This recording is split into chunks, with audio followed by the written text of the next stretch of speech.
बेटे अब करेंगे परपीचुअल स्टॉक टेकिंग। परपीचुअल का मतलब होता है लगातार, लगातार मतलब डेली बेसिस। यहां जो आप रिकॉर्ड मेंटेन करते हो वो डेली बेसिस पे करते हो, यानी आप किसी भी दिन का स्टॉक निकाल सकते हो।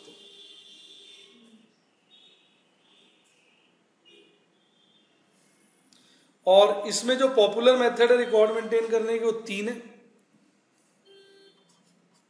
FIFO, LIFO, weighted average. Costing में तीनों चलते हैं, पर अकाउंट्स के अंदर AS2 रिवाइज कहता है फीफो या वेटेड एवरेज में से एक लगाओ, और फीफो सबसे ज्यादा पॉपुलर है।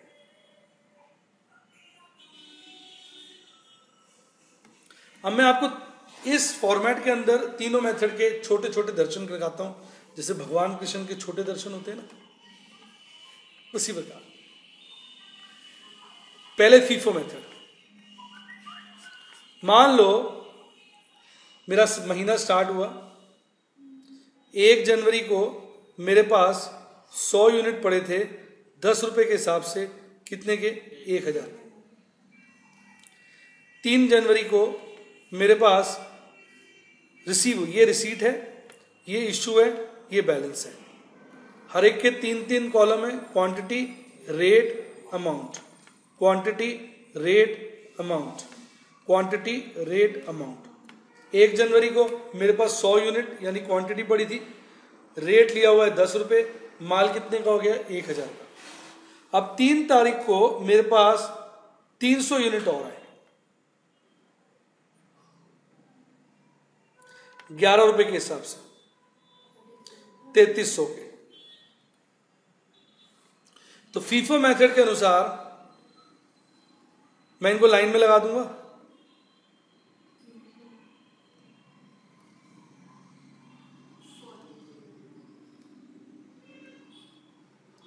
टोटल माल 4300 का हो गया और क्वांटिटी 400।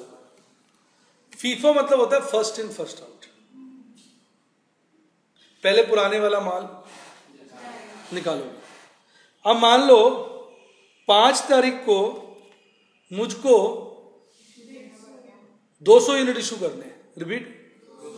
तो फीफो के हिसाब से 100 पहले वाले कर दूंगा, फिर नए वाले माल से 100 करूंगा, तो जो बैलेंस बचेगा वो नया वाला माल 11 के हिसाब से 2200 को बचेगा, और जो इशू हुआ माल 1000, 1100, 2100। कैसे लगा? फीफो होता है फर्स्ट इन फर्स्ट आउट। कभी लाइफ में आपने फीफो देखा है सामने फिजिकली? ये तो अकाउंटिंग फीफो हो रहा है, रिपीट, बुक्स के अंदर कर रहे हैं, पर फिजिकली फीफो दिखा आपने? हाँ,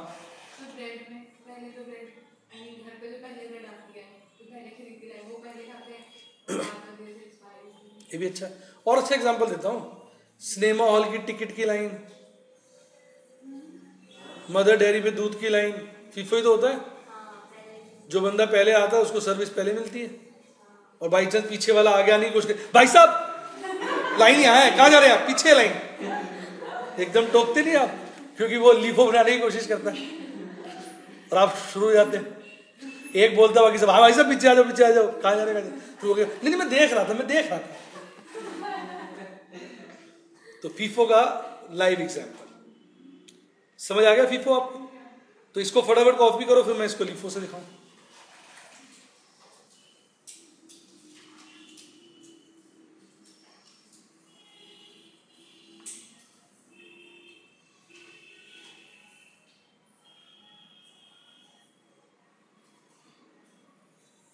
अरे यहां पर ना बिल नंबर या जॉब नंबर लिख देते हैं। इधर देखो, जैसे माल आया उसका बिल नंबर 102 है तो 102 नंबर लिख दिया। अब जब माल इशू होता है, रिपीट, तो कोई स्लिप लेके तो इशू होगा ना, उस स्लिप का नंबर यहां लिख देते हैं। या किस जॉब के लिए गया, रिपीट, जैसे 305 नंबर जॉब के लिए गया तो 305 का नंबर लिख दिया। थोड़ा पता चल जाता है ना माल कौन सा आया और कहाँ गया, रेफरेंस के लिए होता है ये कॉलम। कई बार क्वेश्चंस में आंसर्स में बच्चे बनाते हैं, कई बार नहीं बनाते। प्रैक्टिकल लाइफ में तो बनता है, और जो आपको क्वेश्चन दिए तो उनमें ये फिगर होती नहीं।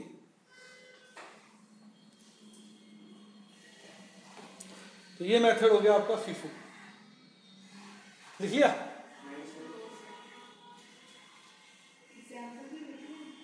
हाँ तभी तो फायदा है।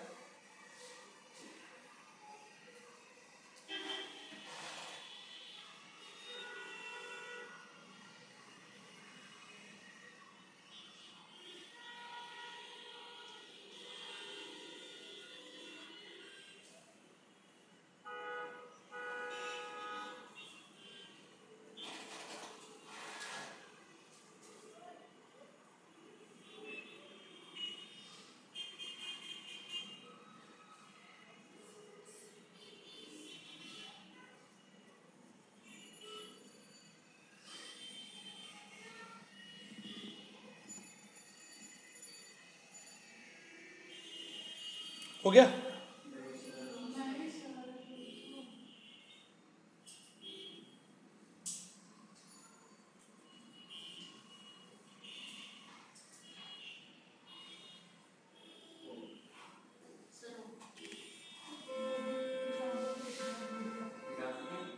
तो फिर क्या कर रहा है, एग्जाम्पल तो लिखना पड़ेगा राजू। शॉर्ट में मैं तीनों टेस्ट करा रहा हूँ ना आपको, फीफो, लीफो और वेटेड एवरेज। फिर पूरे वाला क्वेश्चन कराऊंगा।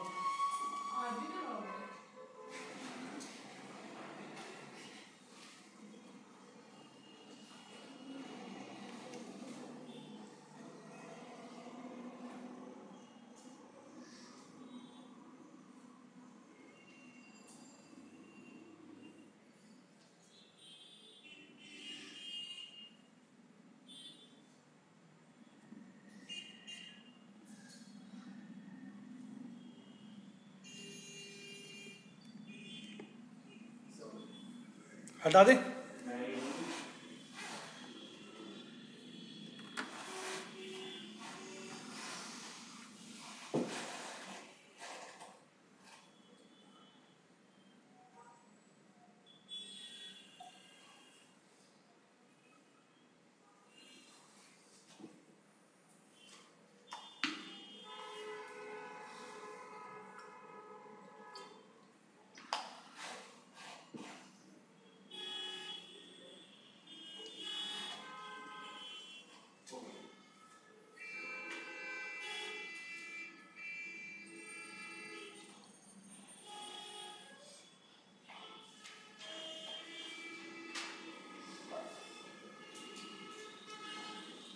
हो गया साहब।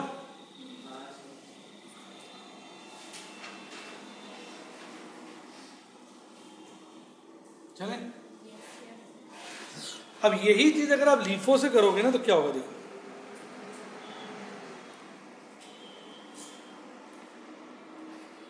ये लास्ट वाला पार्ट चेंज हो जाएगा और मैं आपको कलर भी चेंज कर देता हूँ, ठीक है, जिससे आपको डिफरेंस नजर आए। लीफो में होता है last in first out. Physically आपने कहीं लीफो देखा है? ये तो अकाउंटिंग वाला लीफो होगा, लेकिन फिजिकली देखा है?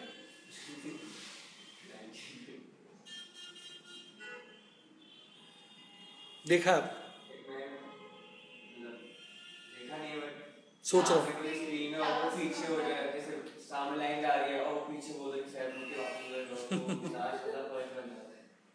मैं कह रहा जो चीज हो रही हो आपको देखो लीफो लग रहा है। जैसे मैंने आपको दूध का बताया, दूध की लाइन लगी हुई, तो आप क्या बोलोगे देखते फीफो लग रहा है? नहीं, हाँ, इससे अच्छा बताऊं क्या, लिफ्ट ले लो आप। लिफ्ट होती है ना, अब लिफ्ट में ये 3 आदमी खड़े थे, ये घुसे, पहला वाला यहाँ गया, दूसरा वाला यहाँ गया, तीसरा वाला यहाँ गया, अपनी मंजिल पे पहुंचे। तो अब ये जो लास्ट में घुसा था वो पहले निकलेगा ना, नहीं तो बड़ा मुश्किल हो जाएगा, ये कैसे निकलेगा, धक्का मार दो अपने आप लीफो लग जाता है ना। आपने भी मिलता जुलता एग्जाम्पल बोला। इसी तरह जैसे शादी के में प्लेटें नहीं रखी होती, तो ये प्लेटें पड़ी है, उसने आगे ऊपर 10 प्लेटें लगा दी, तो जो सबसे ऊपर वाली प्लेटें पहले हम वो उठाते हैं, नीचे वाली अगर उठाएंगे तो सारी टूट जाएंगी। अब आपका दिमाग चल रहा है। अब लीफो के हिसाब से इशू करोगे तो पहले ये वाला माल इशू होगा ना।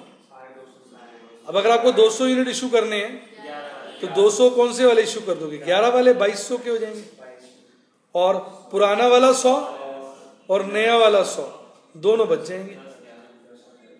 1000 रुपए के ये, 1100 के ये, टोटल 2100 के हो गए। कैसा लगा? मजा आ गया? ये हो गया लीफो। तो ऊपर फीफो काट के क्या कर दें? लीफो लिख लीजिए।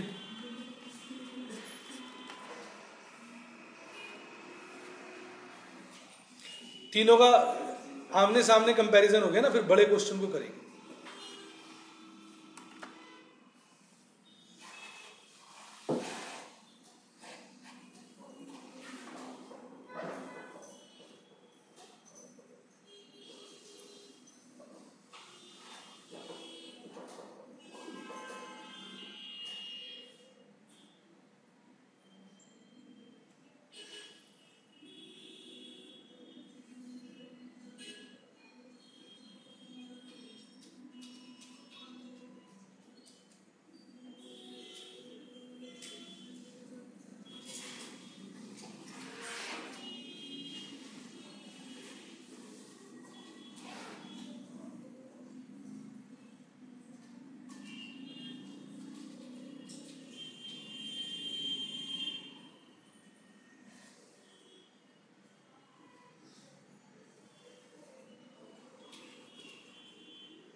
हो गया?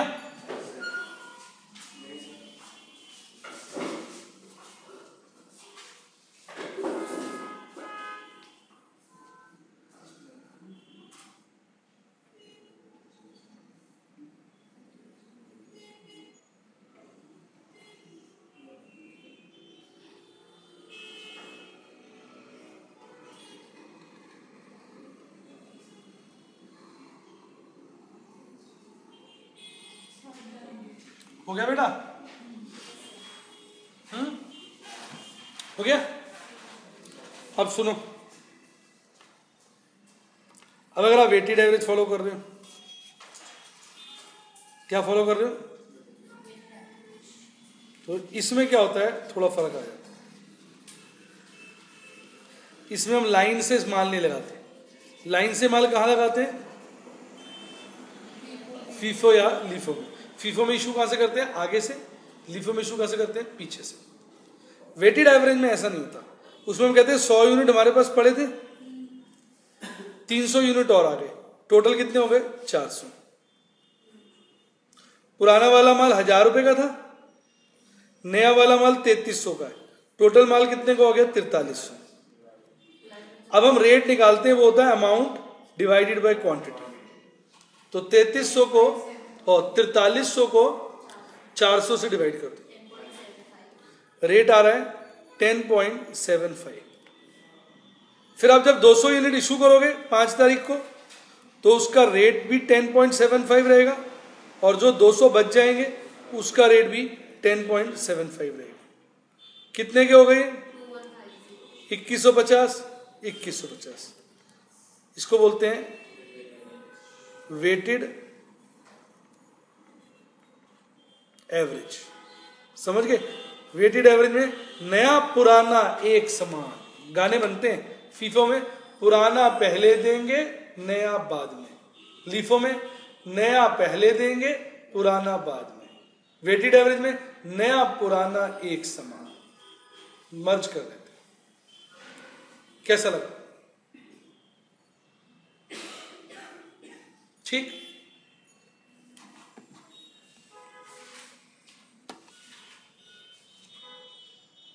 लिख लिया?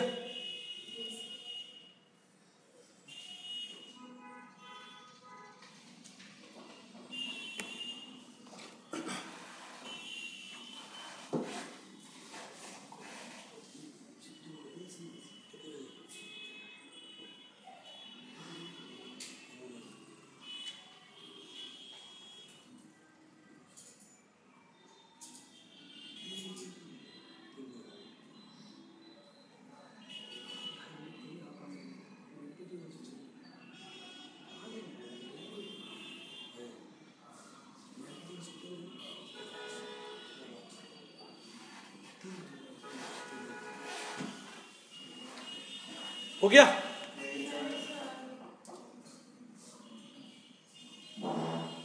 बेटे आज ही करना है इस जीवन में ही। बच्चे तो रिलैक्स बैठे हैं, कर लांगे, धीरे धीरे कर लांगे।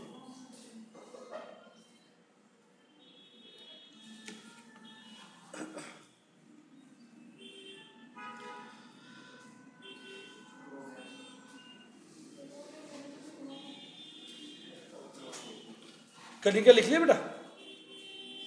तो मयंक की रजिस्टर से देख लेना, उसने लिख लिया ना? तेरे एग्जाम की प्रैक्टिस भी हो जाएगी बेटा। तो आड़े वक्त में ये हुनर काम आता है, बच्चे बताते थे आड़े वक्त में बड़ा काम आता है। चले, अब यहां पे मैं बता रहा हूं कि स्टॉक वैल्यूएशन के जो 3 पॉलिसी मेथड बहुत सारे, नीफो और दुनिया भर के मेथड है, पर चलने वाले कौन से? FIFO, LIFO, weighted average. और AS2 रिवाइज क्या कहता है? फीफो या वेटेड एवरेज फॉलो करना है। अब ना मैं चर्चा के 2-3 मुद्दे आपके साथ लेना चाहूंगा, फिर हम प्रैक्टिकल क्वेश्चन के प्रति की तरफ प्रस्थान करेंगे। FIFO, first in first out, पुराना माल पहले इशू होगा, तो हमारे हाथ में या स्टॉक में कौन सा माल होगा? लेटेस्ट। जो रिसीव फर्स्ट होगा वो इशू भी फर्स्ट होगा, स्टॉक इन हैंड क्या होगा? लेटेस्ट। लीफो में लास्ट इन फर्स्ट आउट। अब जो लास्ट वाले को पहले इशू करोगे, दिमाग लगाओ, तो फिर आपकी करंट कॉस्ट मैच नहीं होगी सेल्स के साथ। देखो ना, पहले पुराना माल खरीदा था 100 रुपए का, मैंने 100 यूनिट 10 के हिसाब से, अब मैंने खरीदे 100 यूनिट 15 के हिसाब से। अब ये मेरे से माल खरीदने आया है, अब मैं इसको 100 यूनिट 10 वाले दूंगा तो मेरे तो प्रॉफिट ज्यादा नहीं निकलेगा, मुझे लगेगा मेरा प्रॉफिट ज्यादा हो रहा है। क्यों? रेट कम था पहले, लेकिन आज का रेट क्या है? 15। तो अगर 15 वाला इशू करूंगा तो मेरी करंट कॉस्ट मैच हो जाएगी ना।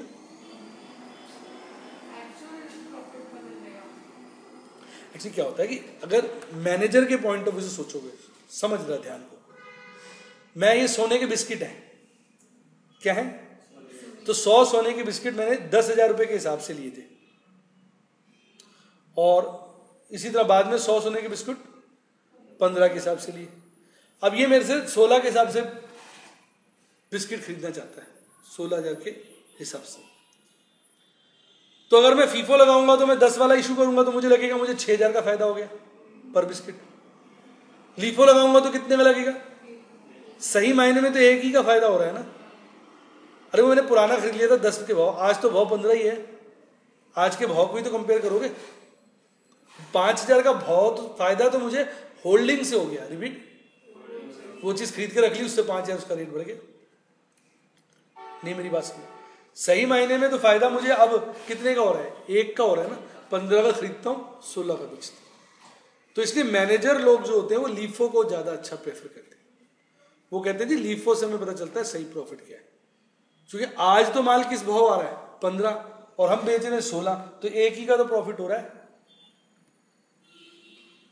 आई बात समझ में? हर बच्चे के बात समझ में नहीं आती वैसे ही, क्योंकि मैनेजमेंट की बात है ना। प्रॉफिट अकाउंट्स में चाहे कुछ भी हो, देखो जो एक मैनेजर होगा, सपोज मैनेजर ये वाला माल भी दे देता है, कौन सा वाला? 10 वाला, तो भी मैनेजर पता क्या बोलेगा? यार फायदा तो 1 रुपए का ही हुआ है, बाकी फायदा तो उसको 6 का हुआ ना, 16 का बेचा उसने, लेकिन वो कहेगा नहीं फायदा 1 का है, 5 का फायदा तो होल्डिंग का फायदा है। नहीं समझे? भाई 5 का फायदा तो मुझे इसलिए हो गया कि मैंने होल्ड कर रखा था, आज तो इस चीज का भाव 15 ही है ना, मैं 15 की चीज 16 में बेचता तो भाई कमाता तो 1 ही हूं। नहीं समझ आया? सही बात है ना। तो इसलिए लीफो जब फॉलो करोगे तो ऑटोमेटिकली प्रॉफिट भी अकाउंट्स के अंदर 1 ही निकल के आएगा, और फीफो फॉलो करोगे तो 6 निकल के आएगा, क्योंकि 10 वाला इशू करोगे। तो सही मायने में मैनेजर के पॉइंट ऑफ व्यू से कौन सा बेटर होता है? लीफ। यहाँ लिख भी दिया मैंने। अगर 15 हो गए रेट, हम 10 पे भी नहीं निकालेंगे तो हम 16 पे ही। जब ये 16 का बेच रहा हूं मैं, तो माल तो 16 में बिकेगा। अगर फीफो फॉलो करूंगा तो 10 वाला इशू होगा, तो ऐसा मुझे प्रतीत होगा कि मैंने 6 रुपए कमाए। लीफो फॉलो करूंगा तो 15 वाला इशू होगा, मुझे प्रतीत होगा 1 रुपए कमाया। सही मायने में मुझे प्रतीत भी क्या होना चाहिए, 1 ही कमाया ना, क्योंकि 5 रुपए का फायदा तो होल्डिंग की वजह से हो गया कि मैंने सस्ते जमाने में खरीद लिया था और आज जमाना क्या हो गया, महंगा। जो धंधा मैं करता हूं उसके हिसाब से तो मैं 1 रुपए ही कमा रहा हूं ना। आगे बात सुनिए, नया बिस्किट लेने जाऊंगा तो मुझे तो 15 का मिलेगा ना वो। क्लियर? वेटेड एवरेज मैंने बता ही दिया आपको करके क्या होता है। उसमें हर बार नया रेट निकालते हैं, कैसे? Amount divided by quantity. हमने निकाला था ना अभी, 10 रुपए 75 पैसे। वेटेड एवरेज ही तो हो गया। सिंपल एवरेज एक होता है वो ना, मतलब वो नहीं है, लॉजिकल नहीं है, इसलिए उसको डिस्कस नहीं कर रहा। पूरे क्वेश्चंस जो हैं वो इन 3 में से एक। अब हम कुछ ना इंपॉर्टेंट पॉइंट्स चर्चा में लाएंगे। एक होता है रिटर्न ऑफ मटेरियल। पहले मेरी बात समझो, जो ये अभी इशू कर रहे हैं ना फीफो लीफो, जो मैंने करके दिखाया आपको, ये अकाउंटिंग इशू है। रिपीट, अकाउंटिंग इशू मतलब बुक्स के अंदर कैसे इशू कर रहे हैं। रिपीट, फिजिकली कोई और माल इशू हो रहा होगा, क्या होगा? जैसे समझ प्याज की बोरियां आके यहाँ रख देते हैं इस रूम के अंदर। किसकी बोरियां? अब मैं तो फीफो फॉलो कर रहा हूं। रिपीट, अब जो नई बोरियां वो दरवाजे के पास पड़ी थी, प्रसून को और मैंने अलीशा से कहा भाई 2 बोरी उठा लो। फीफो लगाते हैं, इसको पता है फीफो के लिए तो उनको अंदर जाके पुरानी बोरी उठानी पड़ेगी, पर ये आसानी के लिए क्या करेंगे, दरवाजे के पास वाली ले लेंगे। तो फिजिकली तो क्या लग गया, लीफो, जबकि अकाउंट्स में मैं क्या चला रहा हूं, फीफो। उससे फर्क कुछ नहीं पड़ता, क्योंकि बोरियां तो सब प्याज की एक समान ही है ना, मोटी मोटी, क्योंकि इंटरचेंजेबल गुड्स है ना। ब्रेड के पैकेट आ रहे हैं, मैं ब्रेड के पैकेट बेच रहा हूं, कौन सा किस रेट आया इससे क्या फर्क पड़ता है? सोचो, मेरे पास ये माउस आ रहे हैं, डब्बे माउस के, पहले आया था 570 का, फिर आया 580 का, फिर आया 590 का। अब सारे डब्बे मिक्स कर दो, इससे क्या फर्क पड़ता है? मैं तो जिस रेट बेचूंगा कोई भी डब्बा ले जाओ, है तो डब्बे सब एक जैसी ना।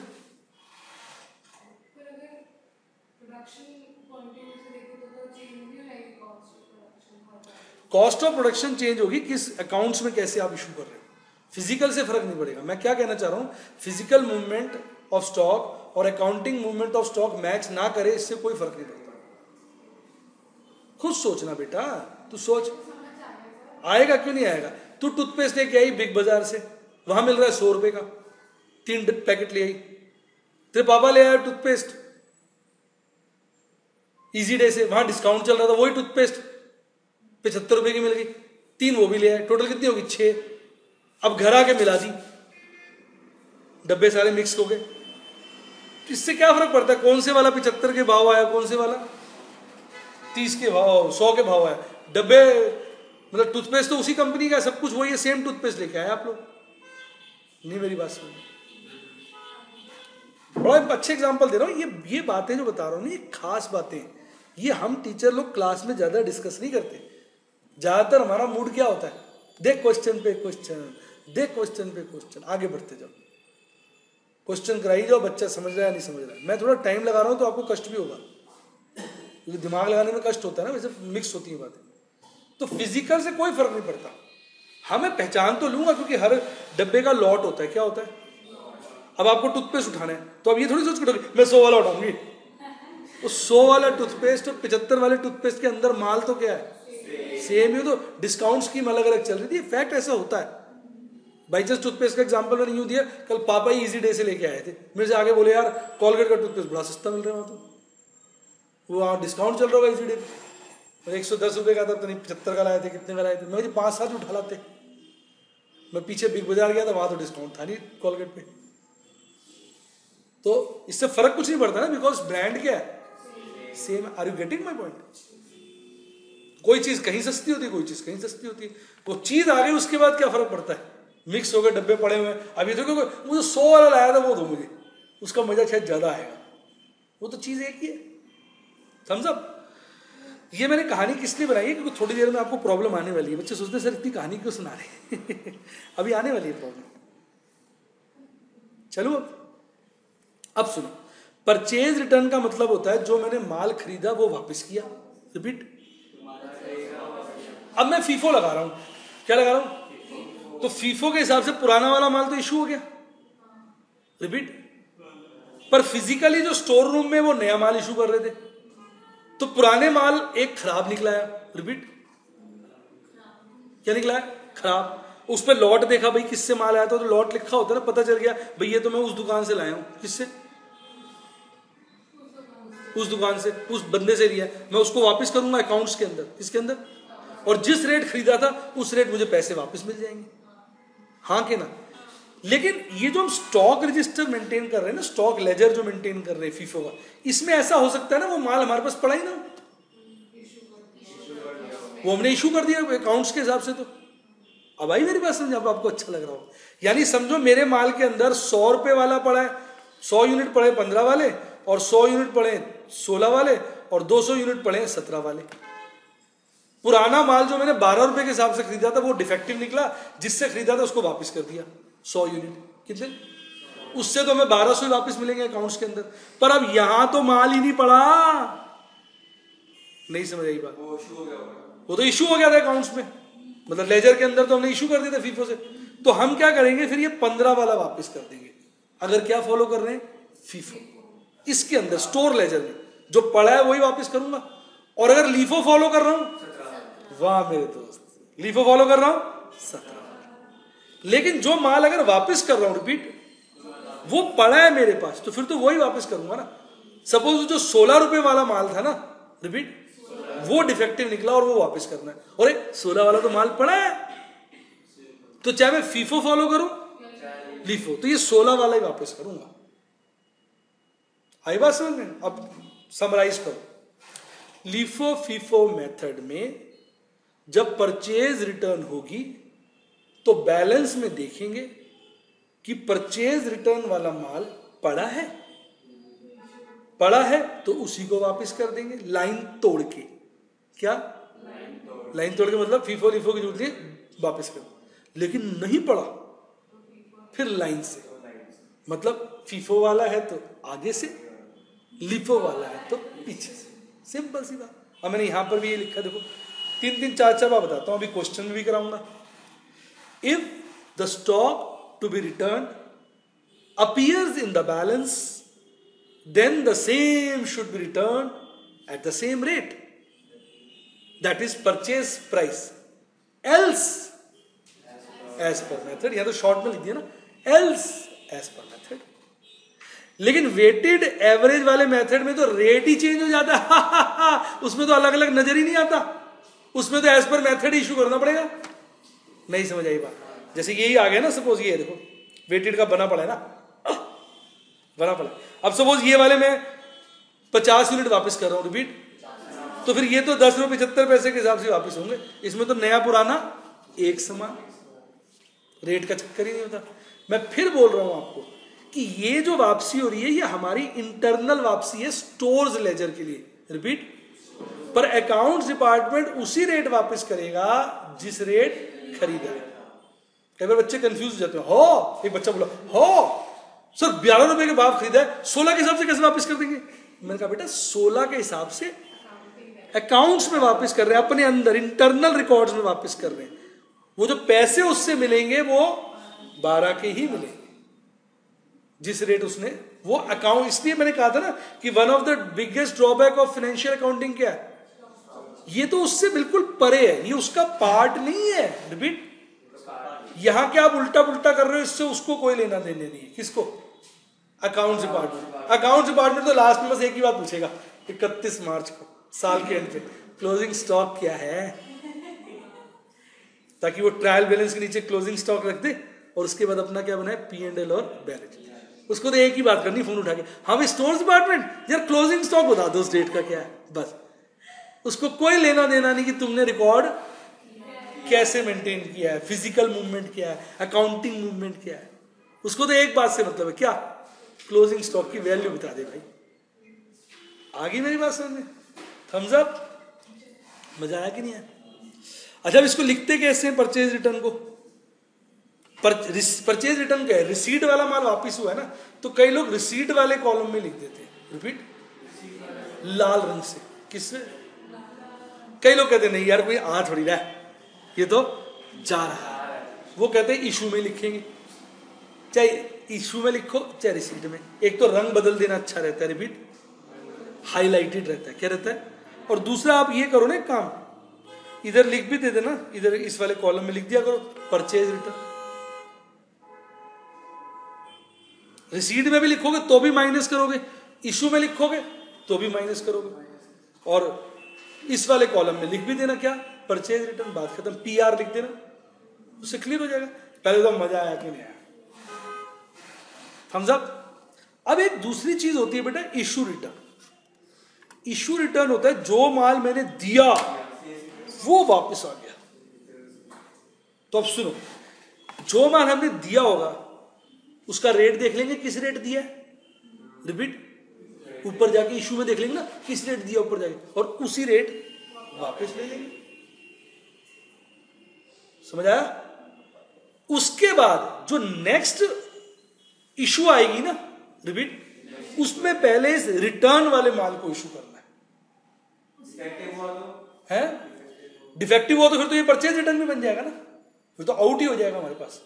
अगर डिफेक्टिव नहीं, जैसे कई बार एक्स्ट्रा इशू हो जाता है, रिपीट, फिर वापस आ गया, बच गया, वापस आ गया, तो फिर सबसे पहले इसी को इशू करते हैं। तो इसमें आप ये कर सकते हो ना, as a method, as a matter of concern, कि फीफो में इस माल को सबसे आगे लगा दो, रिपीट, क्यों, सबसे पहले इशू हो जाए। वैसे तो जो माल आता है पीछे लगाते जाते हो ना, पर फीफो में इसको आगे लगाओ, क्योंकि पीछे लगा दिया भूल गए, काम हो गया। आगे लिख दोगे तो अपने आप पड़ा रहेगा, आगे अपने आप इशू हो जाएगा। आगे मतलब जो बैलेंस नहीं लिखते उसमें सबसे आगे लिख दो उसको, ताकि अगली बार जब इशू करोगे तो सबसे पहले यही इशू होगा। और लीफो में एज यूजुअल पीछे लगा, जो भी माल आता है वो पीछे ही लगता है। कैसा लगा? क्लियर? अब सुनो, LIFO FIFO, it should be taken back at the price issued and should be reissued first on the next request, चाहे फीफो हो चाहे लीफो।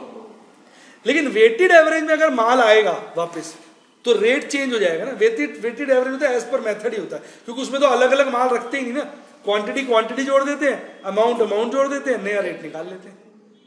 तो लीफो में अगर वेटेड एवरेज में अगर माल वापस आया, वापस तो उसी रेट लोगे जिस रेट दिया था। बाद में क्वांटिटी ऐड हो जाएगी, अमाउंट ऐड हो जाएगा, नया रेट आ जाएगा, रिपीट। तो री इशू तो एज पर मेथड ही होगा। उसमें री इशू में तो अलग, वेटेड एवरेज में तो मैंने गाना बनाया ना कितना प्यारा, नया पुराना एक साथ, उसमें तो अलग अलग होता ही नहीं है।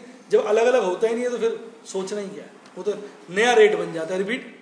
जैसे दूध का पतीला पड़ा है, जो दूध वापस आया मैंने उसमें डाल दिया, अब फिर तुम दूध लेने आ गए, अब कौन सा तुम्हारा जो डाल दिया उसको अलग कैसे करूंगा, मैं तो उसमें से निकाल के भगा दो, ले भैया नया पुराना एक साथ। लेकिन अलग अलग थैलियां रख रहा हूं दूध की, रिपीट, जैसे लीफो फीफो में रखता हूं, फिर मैं कर सकता हूं कोशिश कि जो वापिस आए पहले उसको दे दो।